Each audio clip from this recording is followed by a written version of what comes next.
I want to tell you something that changed everything for me, and I believe with my whole heart it will change everything for you too. There is a small signal you can light in your mind right now, this very moment, that will cause money to follow you like a faithful companion. Not chase it, not beg for it, not struggle and strain and exhaust yourself, but light a signal, a beacon, a flame, so small yet so powerful that prosperity has no choice but to find its way to you. Most people spend their entire lives doing it backwards. They look at their empty bank account and feel fear. They look at their bills and feel panic. They look at their circumstances and declare them permanent, fixed, unchangeable. And in that declaration, they lock the door to every blessing trying to reach them. But you, my dear friend, you're about to learn something different. You're about to discover that your mind is not a victim of your circumstances. Your mind is the architect of them. For years, I watched people suffer needlessly. I watched brilliant, talented, worthy people live in poverty while they cursed their luck, blamed the economy, pointed fingers at everyone and everything except the one place where the power truly lived, their own consciousness. And then I discovered the law that governs everything, the law that cannot be broken, only used or misused, the law of mind. You see, your mind is constantly broadcasting signals. Every thought is a signal sent out into the invisible realm where all things exist before they become physical. When you think a thought of lack, you send out a signal of lack, and the universe, which is nothing if not obedient, brings you more experiences of lack. When you think a thought of struggle, you magnetize struggle to yourself. But here's the miraculous part, the part that should make your heart leap. When you think a thought of abundance, when you hold an image of prosperity in your mind with faith and expectancy, you light a signal that abundance must follow. This isn't wishful thinking. This isn't fairy dust and fantasy. This is law, as dependable as gravity, as certain as the sun rising. I have seen it work in my own life in ways that would make you weep with joy. I have seen it work in the lives of countless others who came to me broken, desperate, convinced they were cursed or unlucky or born under the wrong star. And within weeks, sometimes days, of learning to light this signal properly, money began to flow to them from sources they never imagined. Let me be clear about what I mean by signal. I'm not talking about positive thinking in the shallow way most people understand it. I'm not suggesting you paste a fake smile on your face while your inner world screams in terror. I'm talking about something much deeper, much more powerful. I'm talking about a shift in your fundamental consciousness, a change in what you believe at the deepest level about yourself and about the universe you live in. The signal is this: an absolute inner knowing that you are provided for, that the universe is abundant, that there is more than enough for everyone, including you, that money is energy seeking expression through you, that you are a channel, not a stopping point, that life wants to prosper you, not punish you. When you light this knowing inside yourself, when you tend it like a small flame that must be protected and fed, everything changes. But here's what stops most people. They try to light this signal while simultaneously clutching their fear. They say affirmations about abundance while their stomach churns with anxiety. They visualize wealth while their inner voice whispers that they don't deserve it, that it's too good to be true, that people like them don't get those kinds of blessings.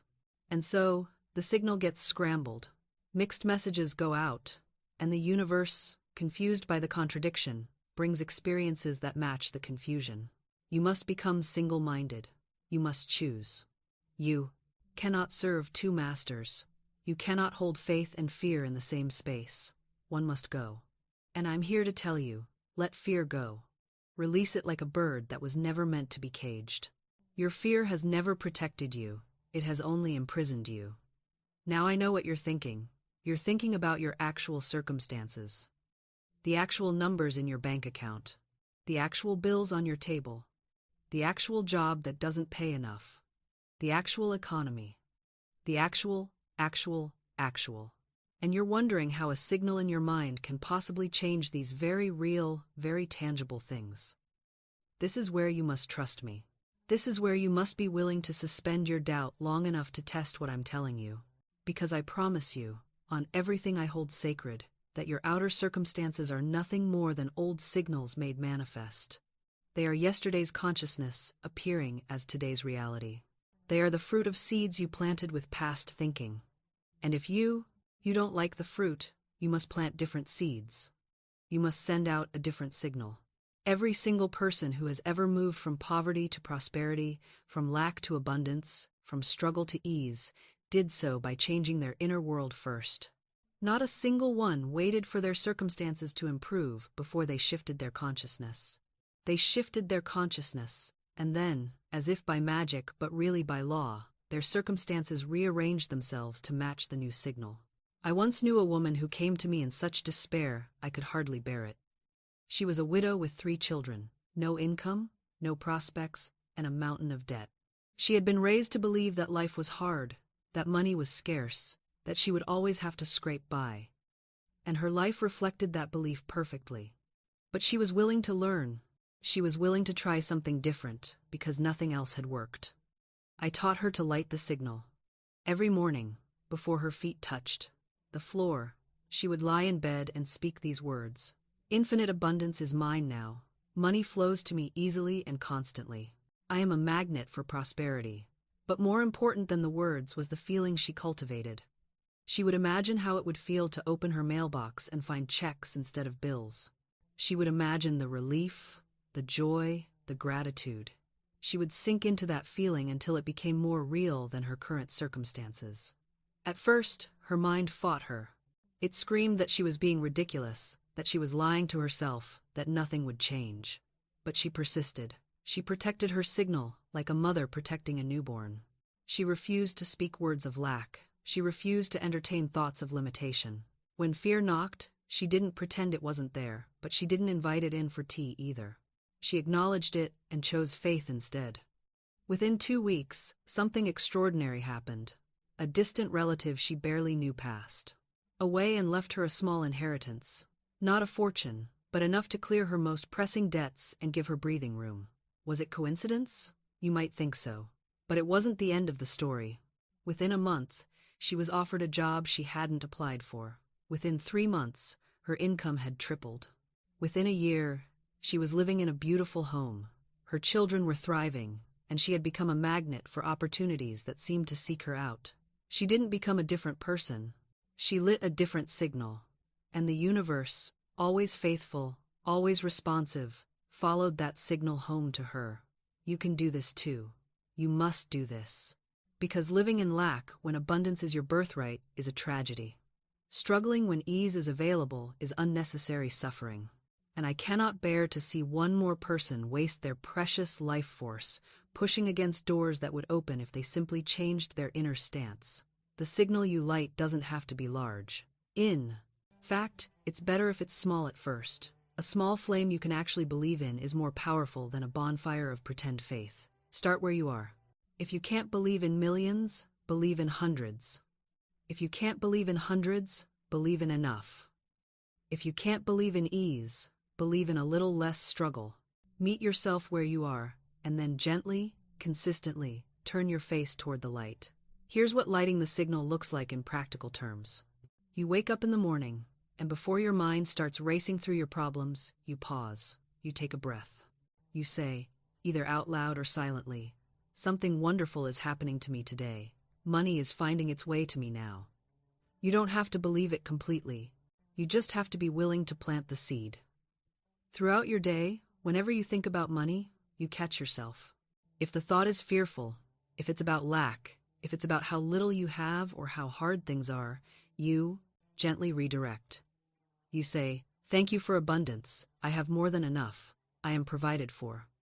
Again, you don't have to feel it fully. You're building the feeling through repetition. When you pay a bill, instead of resentment or fear, you say, "I bless this payment and know that as I give, I receive." Money circulates freely in my life. You turn every transaction into an affirmation of flow, not scarcity. You refuse to see yourself as a victim of economics. You claim your power as a creator. And here's something crucial. You must stop talking about your problems. I don't mean you ignore them. I mean you stop rehearsing them. Every time you tell someone how broke you are, how hard things are, how expensive everything is, you're lighting a signal for more lack. Your words have power. They're not just descriptions of reality, they're commands to the creative force within you. Instead, speak the reality you're creating. Talk about what's improving, what you're grateful for, and you're believing for. Even if it hasn't manifested yet, speak it as if it's already on its way. Because it is. The moment you light the signal, the response begins. It may not be visible yet, but it's in motion. Let me tell you about the invisible realm. Because understanding this changes everything. There is a world beyond what your physical eyes can see, a world where all possibilities exist simultaneously. In that realm, there is a version of your life where you have more than enough money. There's a version where you live in abundance, where you give generously, where you never worry about finances. That version isn't fantasy. It's as real as the version you're currently experiencing. The only difference is which signal you're broadcasting. When you light a signal for lack, you tune into the frequency where lack exists. When you light a signal for abundance, you tune into the frequency where abundance exists. You're not creating something from nothing, you're selecting which existing reality you want to experience. It's like changing the channel on a television. The other channels don't disappear just because you're not watching them. They're all broadcasting simultaneously. You simply choose which one to tune into. This is why faith is so important. Faith is the ability to tune into what you cannot yet see.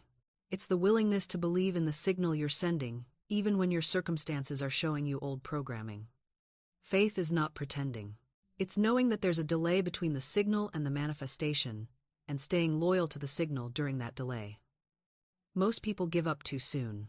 They light the signal for a day, maybe a week, and when they don't see immediate results, they declare it doesn't work and go back to their old patterns.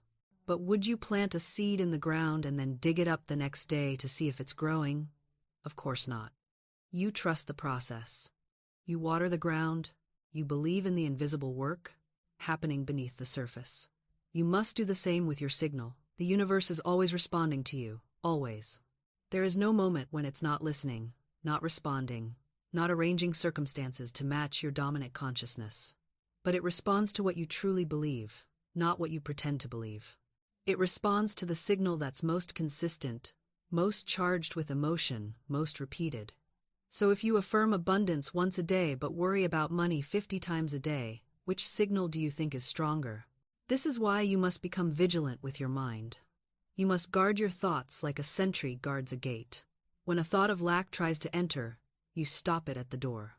You don't judge yourself for having the thoughts come to all of us. But you don't entertain it. You don't feed it. You don't let it set up camp in your consciousness. You acknowledge it and replace it with the truth you're choosing to believe. And what is that truth? The truth is that you live in an abundant universe created by an abundant source. The truth is that lack is an illusion created by false belief. The truth is that you are worthy of prosperity simply because you exist. You don't have to earn it. You don't have to be perfect. You don't have to do anything except align your consciousness with the truth of abundance. I know this challenges everything you've been taught. You've been taught that you have to work hard for money, that you have to struggle, that only a few people get to be wealthy, that you're lucky if you just get by. But these are lies. These are beliefs passed down through generations of people who didn't know the law. And you get to be the one who breaks the pattern.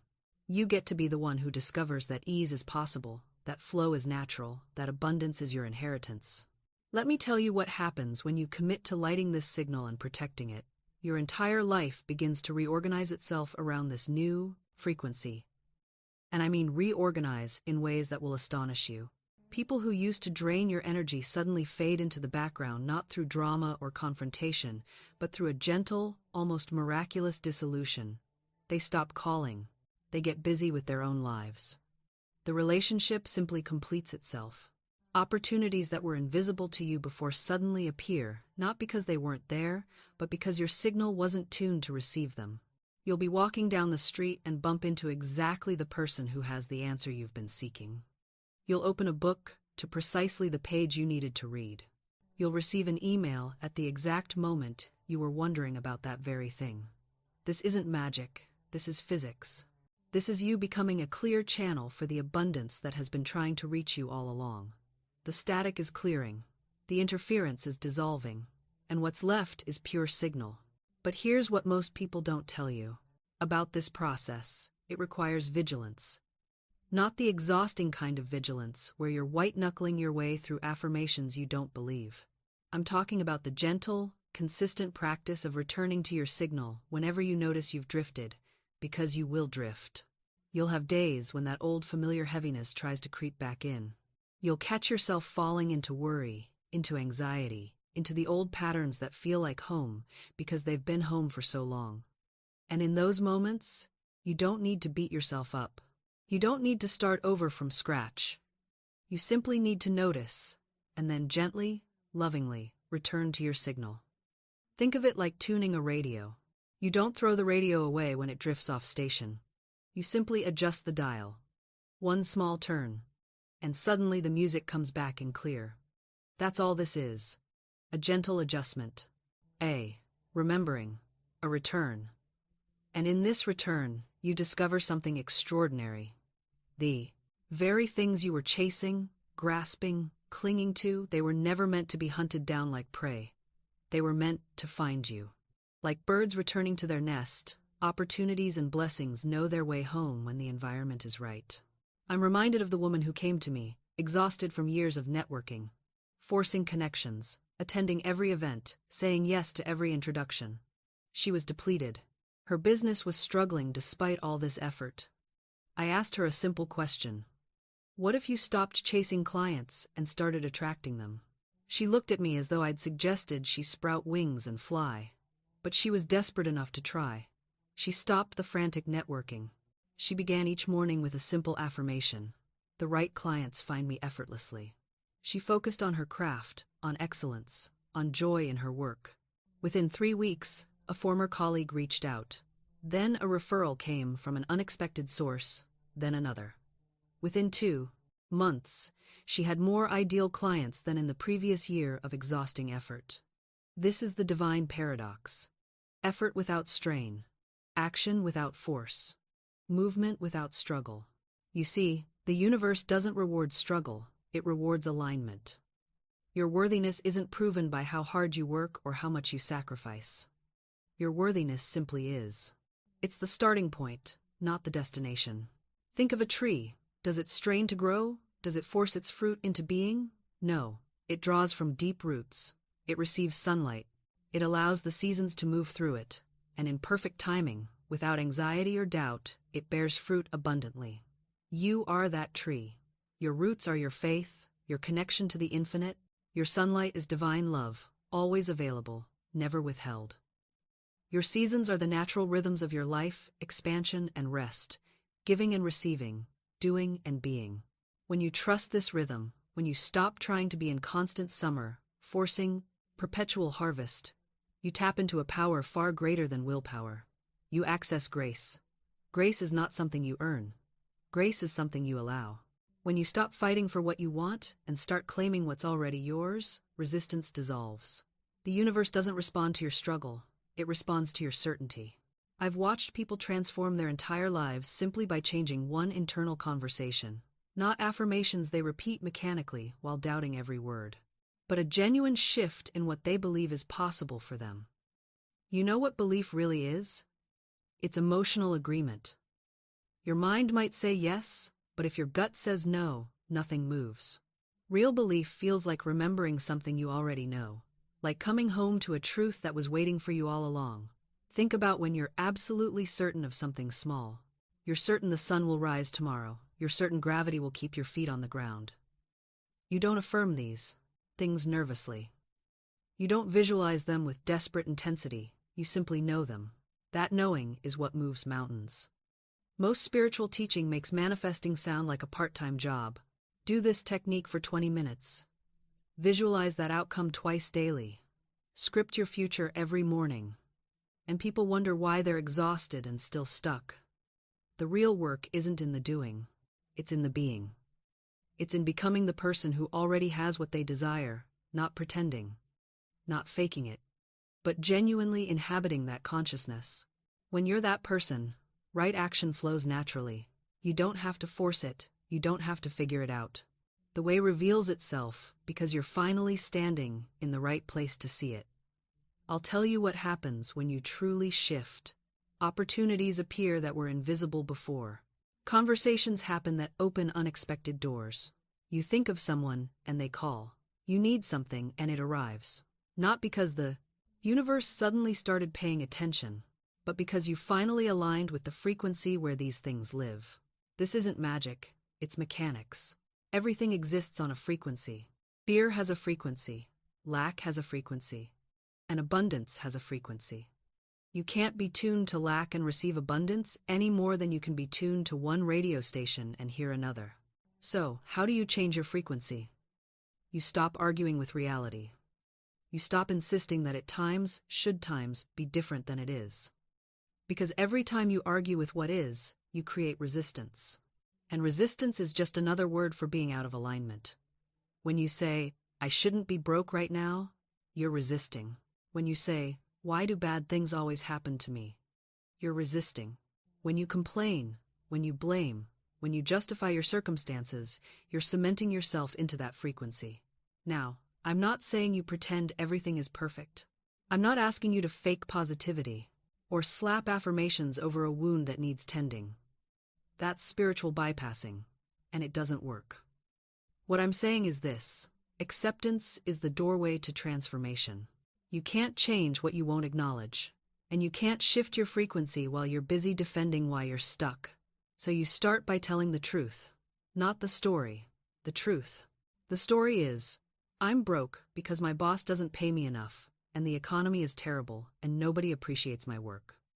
The truth is, I am experiencing a lack of money right now, and I am ready to shift. Do you feel the difference? One keeps you in victimhood. The other puts you back in the driver's seat. When you accept where you are without judgment, without making it mean something about your worth, you stop feeding it energy. You stop making it your identity. And the moment you stop identifying with lack, it begins to lose its grip on you. This is what it means to change your frequency. You withdraw your attention from what you don't want. You stop rehearsing the problem. You stop telling everyone who will listen how hard things are. And instead, you begin to practice the feeling of what you desire. Not the having, the feeling. Because the universe doesn't respond to what you want, it responds to what you are. If you want abundance but you feel anxious, worried, and desperate, you're not a match. If you want love but you feel unworthy, bitter, and closed off, you're not a match. Your job is not to chase the thing. Your job is to become the frequency of the thing. And you do that through your inner conversation, through the way you speak to yourself when no one is listening, through the images you hold in your mind before you fall asleep. You do it by asking yourself, how would I feel if this were already done? How would I move through my day? What would I think about? How would I treat myself?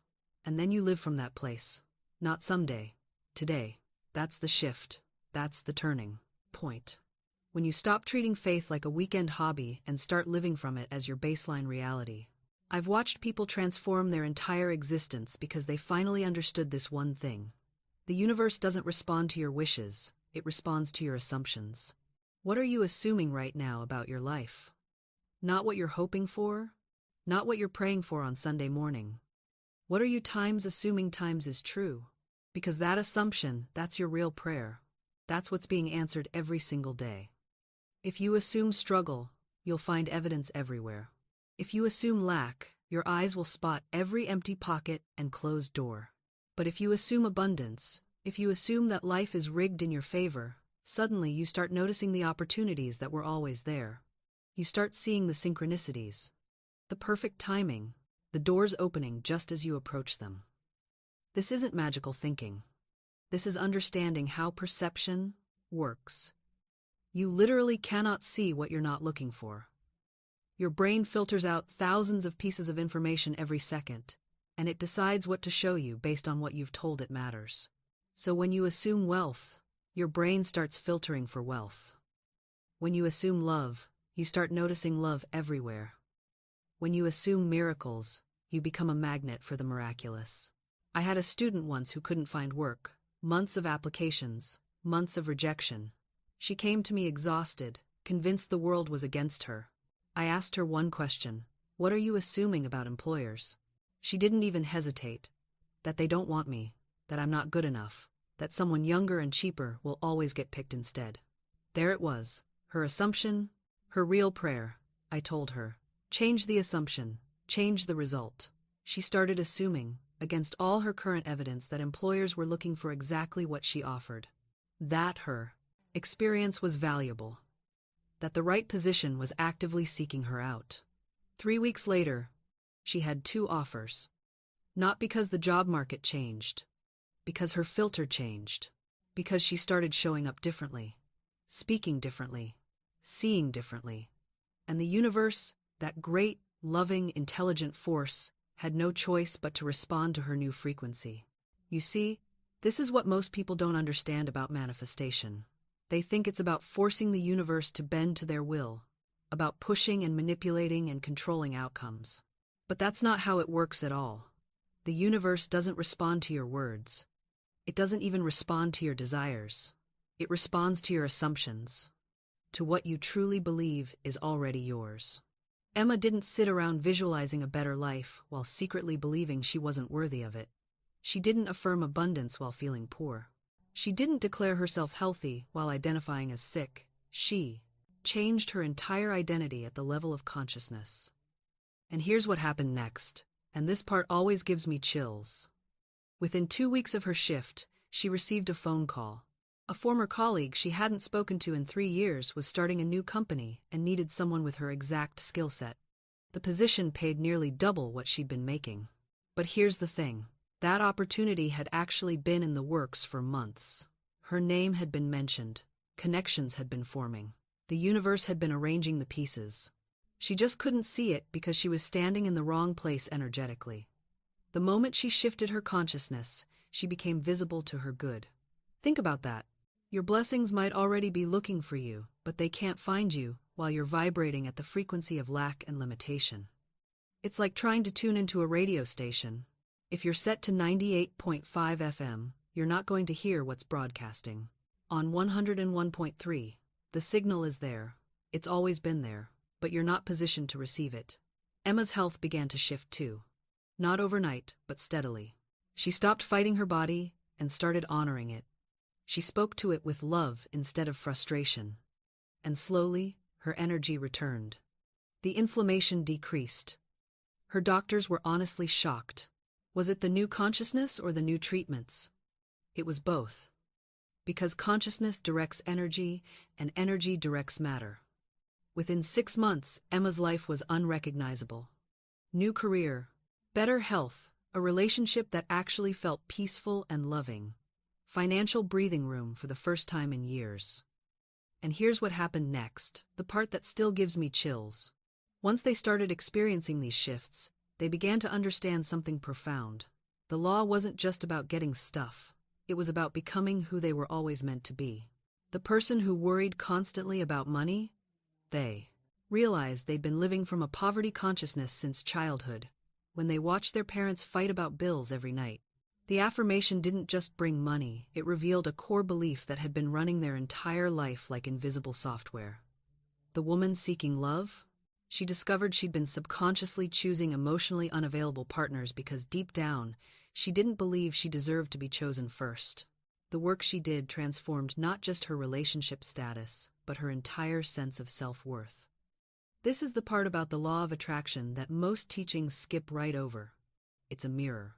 It shows you what you really believe about yourself, about life, about what's possible. And when you see those beliefs clearly, when you drag them out of the darkness and into the light, you can finally change them. I watched people have these moments of recognition, these "oh my God, I've been doing this to myself" revelations.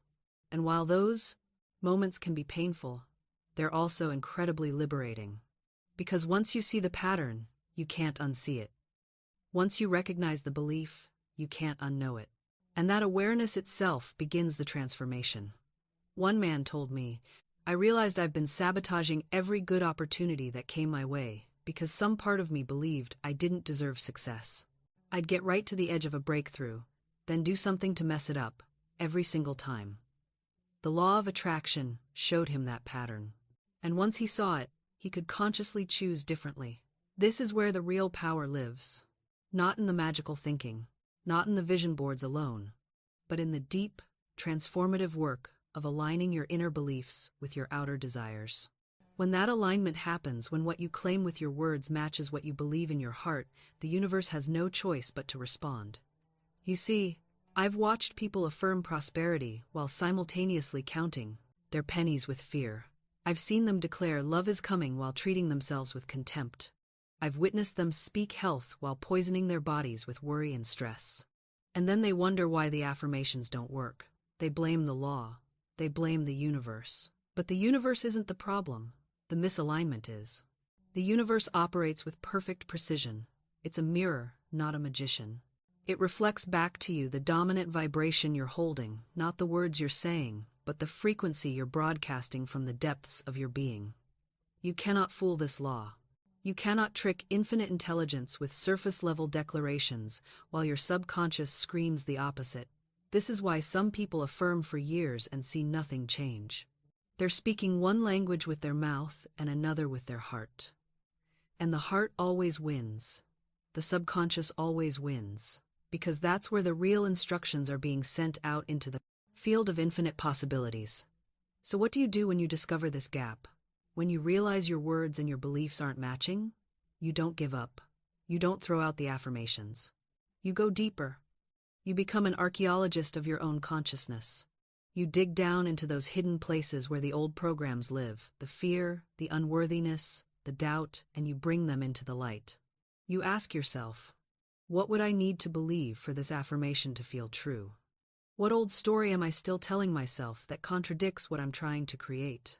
And then, with compassion and courage, you begin to rewrite those stories. Not with force, but with gentle, persistent truth.